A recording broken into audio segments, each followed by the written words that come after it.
Good morning. Online class में आप सभी का स्वागत है। कक्षा 8 में अपन प्रतिशत और अनुपात और प्रतिशत के बारे में अपन चर्चा कर रहे थे। तो अनुपात और प्रतिशत को व्यक्त करने के लिए अब देखो क्या करना है। सबसे पहले आपको यदि आनुपातिक अगर संख्या ज्ञात करनी है, अनुपात ज्ञात करना है, तो दो राशियों के मध्य, जैसा कि चैप्टर का नाम ही क्या है, राशियों की तुलना। तो आपको यदि दो राशियों के मध्य यदि तुलना स्थापित करनी है, तो दो राशियों के मध्य तुलना करने के लिए अपने को क्या करना पड़ेगा, अनुपात का इस्तेमाल करना पड़ेगा दो राशियों के मध्य संबंध स्थापित करने के लिए। अब अनुपात ज्ञात करने के लिए सबसे पहले तो राशियां समान होनी चाहिए। अनुपात के लिए राशियां समान होनी चाहिए। जैसे किलोमीटर की तुलना दूरी की तुलना दूरी से करना है, दूरी की तुलना आपको दूरी से करना है, पेड़ों की तुलना पेड़ों से करना है।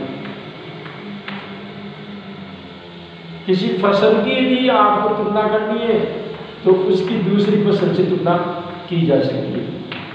यानी अनुपात ज्ञात करने के लिए आपको जो राशियां हैं वो राशियां समान प्रकृति की होना जरूरी है, पहली बात। अब जैसे आपसे कहा जाए कि राम व मोहन के प्राप्तांक, राम व मोहन के प्राप्तांक 50 इसके और इसके 75 मोहन के। तो अब दोनों का आपको अनुपात याद करना है, दोनों का अनुपात याद करना है। तो अनुपात याद करने के लिए इनकी जो राशियां हैं वो राशियां समान है, ये भी प्राप्तांक है और ये भी प्राप्तांक है। तो राम का अनुपात और मोहन का अनुपात।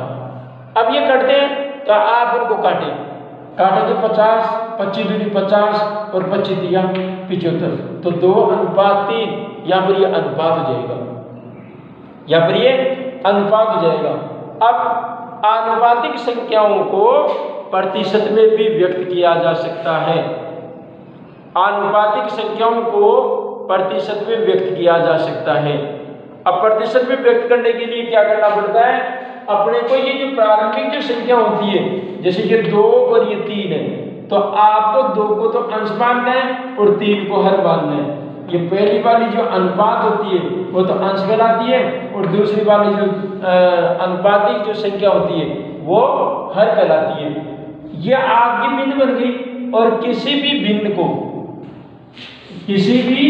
भिन्न को अगर प्रतिशत में व्यक्त करना है, भिन्न को प्रतिशत में व्यक्त करना है तो आपको 100 से गुणा करना पड़ेगा, 100 से गुणा करना पड़ेगा। यदि आपको किसी संख्या को अगर प्रतिशत में व्यक्त करना है तो उसको किससे गुणा करना पड़ेगा, 100 से गुणा करना पड़ेगा। तो 100 से गुणा करेंगे इंटू 100।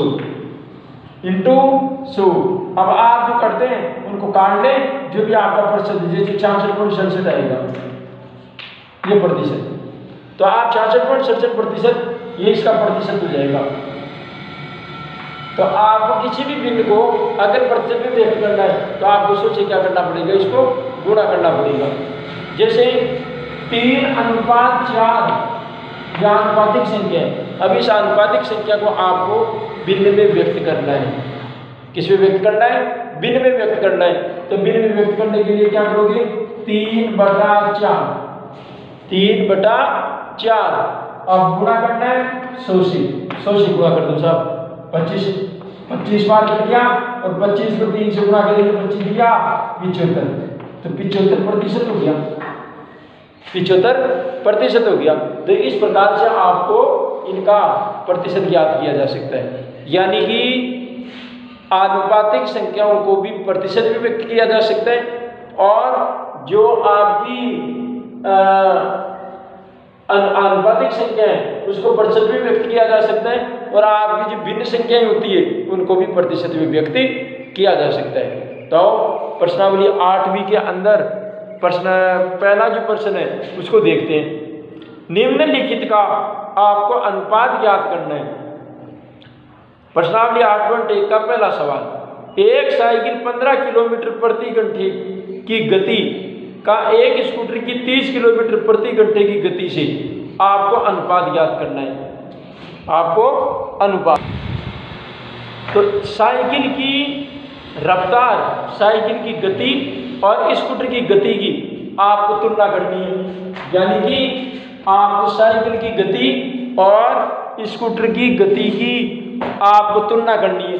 देखिए, और आपको उसको अनुपात में व्यक्त करना है, उसको अनुपात में व्यक्त करना है। यानी स्कूटर की चाल अनुपात, सॉरी साइकिल की है पहले, तो साइकिल की चाल, साइकिल की चाल अनुपात स्कूटर की चाल, स्कूटर की चाल, तो साइकिल की चाल और स्कूटर की चाल। अब साइकिल की तो 15 किलोमीटर और इसकी अनुपात 30 किलोमीटर प्रति घंटा। अब ये करते हैं तो आप काटें, 15 एकम 15 और 15 दूना 30, तो उनकी चाल का जो अनुपात है वो 1:2 है। उनकी चाल का जो अनुपात है वो कितना है? 1:2। उसी प्रकार 5 मीटर का 10 किलोमीटर से, तो आपको पहले किलोमीटर को मीटर में बनाना पड़ेगा, क्योंकि अनुपात के अंदर जो राशियाँ होती है वो समान होनी चाहिए। अब इधर तो देखो 5 मीटर है और इधर आपकी किलोमीटर है, तो आप किलोमीटर को मीटर में बढ़ाओ। 1 किलोमीटर में 1000 मीटर होती है, 1 किलोमीटर में 1000 मीटर होती है, 1 किलोमीटर में 1000 मीटर होती है। तो आपको किलोमीटर को मीटर में बनाने के लिए 1000 से क्या करना पड़ेगा? गुणा करना पड़ेगा। तो आपकी कितने किलोमीटर है? ये 10 किलोमीटर, तो 10 किलोमीटर को आपको 1000 से गुणा करना पड़ेगा, तो 10,000 मीटर होगी। अब हो गई 10,000 मीटर, 10,000 मीटर और इधर है 5 मीटर, तो 5 मीटर अनुपात 10,000 मीटर, 10,000। अच्छा, आप किलोमीटर को भी किलोमीटर से भी तुलना कर सकते हैं, कोई दिक्कत वाली बात नहीं है। आपको मीटर को किलोमीटर में बनाना पड़ेगा, किलोमीटर को मीटर को किलोमीटर में बनाने के लिए 1000 का क्या देना पड़ेगा? भाग, किसमें? मीटर के अंदर। तो आपको 5 मीटर को मीटर से तुलना करें, 5 × 5, 5 दूनी 10, तो 1:2000, 1:2000। इसी प्रकार आपको पैसे की तुलना रुपए से, तो आप या तो रुपए की तुलना रुपए से कर लो और या फिर पैसे की तुलना पैसे से कर लो, यह आपको करना है। प्रश्न नंबर 2, निम्नलिखित अनुपातों को आपको प्रतिशत में परिवर्तित करना है। अभी मैंने बताया आपको प्रतिशत में किस प्रकार से परिवर्तित करना है। तो प्रतिशत में परिवर्तित करने के लिए क्या करना पड़ेगा? पहली वाली जो आनुपातिक संख्या है उसको तो आप अंश मान लो, और दूसरी जो आनुपातिक संख्या है उसको हर मान लो, उसको क्या मान लो? हर मान लो। आपका प्रतिशत भी व्यक्त हो जाएगा। आइए अब बात करते हैं किसी संख्या का प्रतिशत ज्ञात करना। किसी संख्या का आपको प्रतिशत मान यदि ज्ञात करना है, किसी राशि का आपको प्रतिशत मान ज्ञात करना है, प्रतिशत मान यदि ज्ञात करना हो, किसी राशि का आपको प्रतिशत मान ज्ञात करना हो, तो अपने को क्या करना पड़ेगा? प्रतिशत मान ज्ञात करने के लिए, प्रतिशत का मान ज्ञात करने के लिए जो भी राशि है वो राशि गुणा प्रतिशत की दर, जो भी आपकी प्रतिशत दर है वो प्रतिशत दर, और बटा वो प्रतिशत आपकी प्रतिशत में आती है, तो प्रतिशत के चिन्ह को हटाने के लिए 100 का क्या दे देते? भाग दे देते। जब इसको जब हल करेंगे तो उस प्रतिशत का मान ज्ञात होकर के आ जाएगा। जैसे मान लीजिए 1000 का 10% ज्ञात करना है, 1000 का 10% ज्ञात करना है, तो 1000 का 10% ज्ञात करना है। तो राशि कितनी हो गई 1000। तो यहाँ पर 1000 गुणा प्रतिशत दर कितनी है 10, जो कि प्रतिशत में आती है 10 बटा 100। 2 जीरो से 2 जीरो कट गई, यहाँ पर बचे कितने, इधर तो 10 और गुणा इधर के 10। 10 को 10 से गुणा करेंगे तो 100। तो उस 10% का मान कितना हो जाएगा 100 हो जाएगा। कितना हो जाएगा 100 हो जाएगा। इस प्रकार से आपको इसका प्रतिशत ज्ञात करना है। जैसे एक सवाल मैं हल करता हूँ। 25 विद्यार्थियों में से 72% विद्यार्थी गणित विषय में रुचि रखते हैं। कितने प्रतिशत विद्यार्थी गणित में रुचि नहीं रखते? गणित में रुचि नहीं रखते।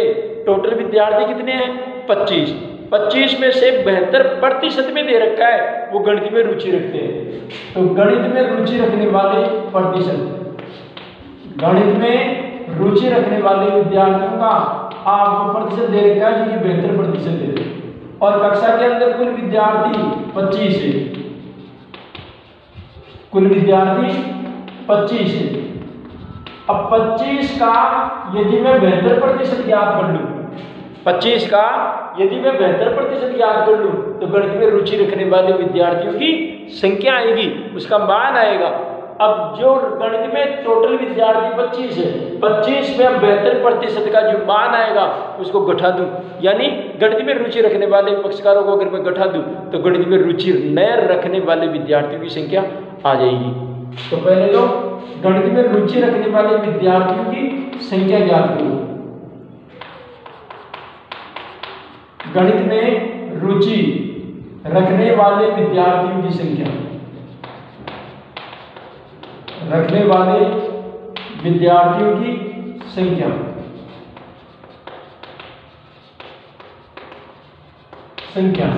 तो 25 गुणा 72 बटा 100। 25 एकम 25, 25 चौक 100, 4 एकम 4, 4 एकम 4 और 4 बटा 32, यानी 18 विद्यार्थी। ये काटना भी आपको आना चाहिए। 18 विद्यार्थी ऐसे हैं जिनका गणित विषय में रुचि है। अब गणित विषय में रुचि न रखने वाले विद्यार्थियों की संख्या ज्ञात करनी है। तो 25 विद्यार्थी हैं, 25 में 18 विद्यार्थी तो रुचि रखते ही है, बाकी बच गए कितने 7। तो 7 विद्यार्थियों का गणित में रुचि नहीं है। 7 विद्यार्थियों की गणित में रुचि नहीं है। तो इस प्रकार से और भी सवाल है वो आपको करने, और वो भी सारे के सारे प्रतिशत से जुड़े हुए हैं। धन्यवाद। तो प्रश्नावली 8.1 के आपको सवाल हल करने हैं।